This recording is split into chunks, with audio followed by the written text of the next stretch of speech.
And where you at if you been this shit, go ahead to youtube.com/WaterwayTV and subscribe to that shit. Yeah, you know the waves in it. Baseball, we're hitting a home run, hit it with the coldest rains. And even on my bad days, I'm a clutch to finish. The track diminished, the booth burnt, hands is itching. Damn. So guys, an insane reverse sweep, 2-0 down, everything's on the line. How did you mentally get yourselves back into it? I mean, first map, I even said it to I'm like, first map's on me. Like, I got smoked badly, and then I made a trash call game, like round 11, game 2. So it's kind of just like all getting us confident, and like Cap, our coach, got to preach him for it. He comes on the stage, he lets us know like the series isn't over. We basically have our backs against the wall, but we have nothing to lose. We're already in the losers bracket. We're down 0-2. Might as well take every challenge we can take, play together, and just go as hard as possible. So this kid right here took over the control. Gotta appreciate it. I got back in the game.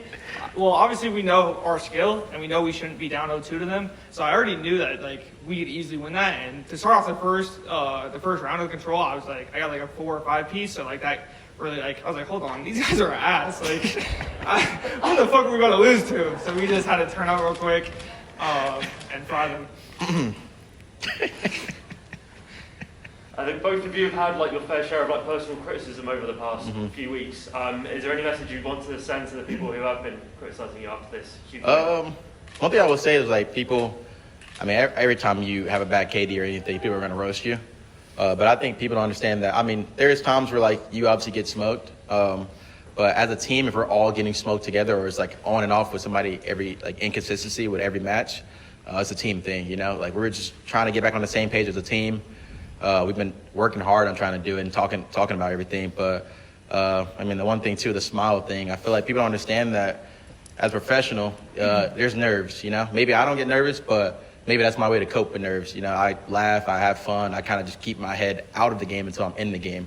Coach Cap, or our coach Cap, sorry, is pretty good at, like, locking us in and let us know, like, yo, the match about to start, like, let's lock in, like, this is what they do. Boom. Then the whole switch is just turned. Obviously, we laugh mid-map, but it's only usually an S&D whenever we win a round that we probably shouldn't have won, or we almost lost some stuff that we should have won type thing.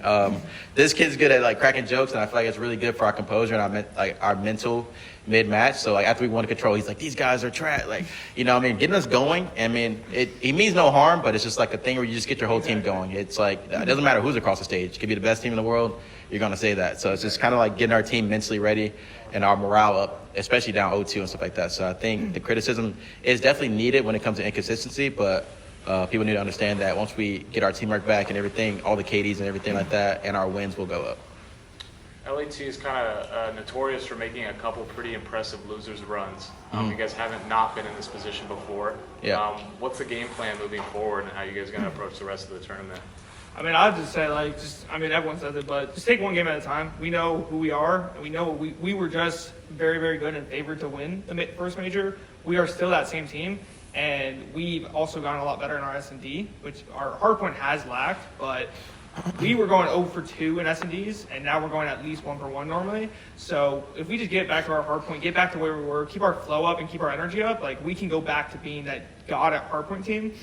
And we've been working on our other game modes as well. So if everything just comes together, and that comes with, you know, momentum and winning more matches, then like we can beat any team here easily. So, you know, I'd just say that we just gotta focus up. You touched on it a bit earlier, but the impact of JCAP, who is someone who has received a lot of criticism himself as well. What have you made of the sort of criticism he's been taking over the past few weeks?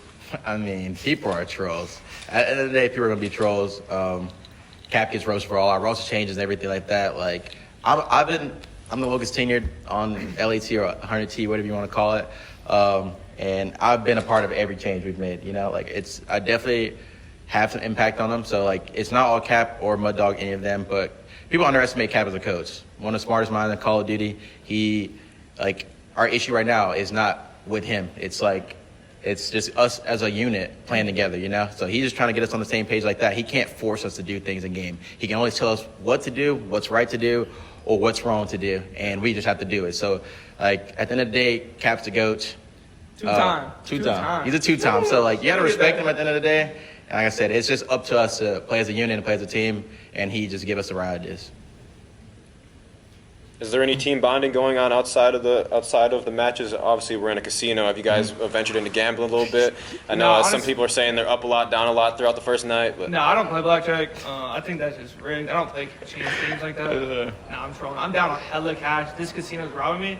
But what I've been saying is I've been using all my bad luck in the casino, and they've been robbing me. So to start off with a little reverse sweep, I think I kind of blackjack table no, but match yes. I'll take that any day of the week. But yeah, we've all been gambling, and some people are up a little bit, some people are down a little bit, some people are down a lot. I don't know who, but For sure. There's a lot of talk about your sort of lack of ice in clutch situations, but you've like flipped a switch, it seems. What have you done to fix that sort of mental block in many ways? Me personally, I think, this might come off egotistical as you want, but me personally, I feel like I've always been good in the clutch situations. In the situation I'm not favored to win, that's when I turn up. So I think people forget that really fast when you have off season and stuff like that. Obviously, I haven't won since BO4, and I do understand that. I think people tell me that, but I understand it more than anybody in the world. Like, I want to win more than anyone. So, like, in these clutch situations, I feel like I'm really good at, like, calming the nerves and just sticking to my gut, doing exactly what I'm thinking, like, not thinking twice about it. So I think that allows us to do things like that. And I think, once again, like I said, once our teamwork is back on point, I feel like in these heat of the battle moments, it'll just click and things will just happen. I feel like, for me, I think we just needed one match. We went 0 for 5. We lost 2 game 5s, I think, something like that. I think we just needed one on our belt to get our momentum, our confidence back up. And I think from now on, we can definitely ice up. So Maven about 8 minutes ago tweeted at Nade's shot and said, "Did you poo your pants a little?" How do you think Nade's feeling right now after that? Nate's a big believer at S&D, so he's probably proud that we won a game 5, for sure. Definitely a stressful series for everybody watching. I couldn't think of anyone that wasn't stressed in that series, especially us. But Nade's one of our biggest fans. Love Nade. The guy's very passionate about Call of Duty, so I think he'll be happy with a game 5 S&D. Niggas saying like I don't know the deal. Daddy told me that I'm keeping it real. Hop in the car like I'm pippin'. Fuck all these niggas, don't know what I'm sippin'. Cardi niggas with the vision, don't know what I'm sippin', don't know what I'm into. Yo, bitch, she say that she love me, don't know how to get it, don't know what I'm into. Won't kill my guy, won't trap all day, won't trap.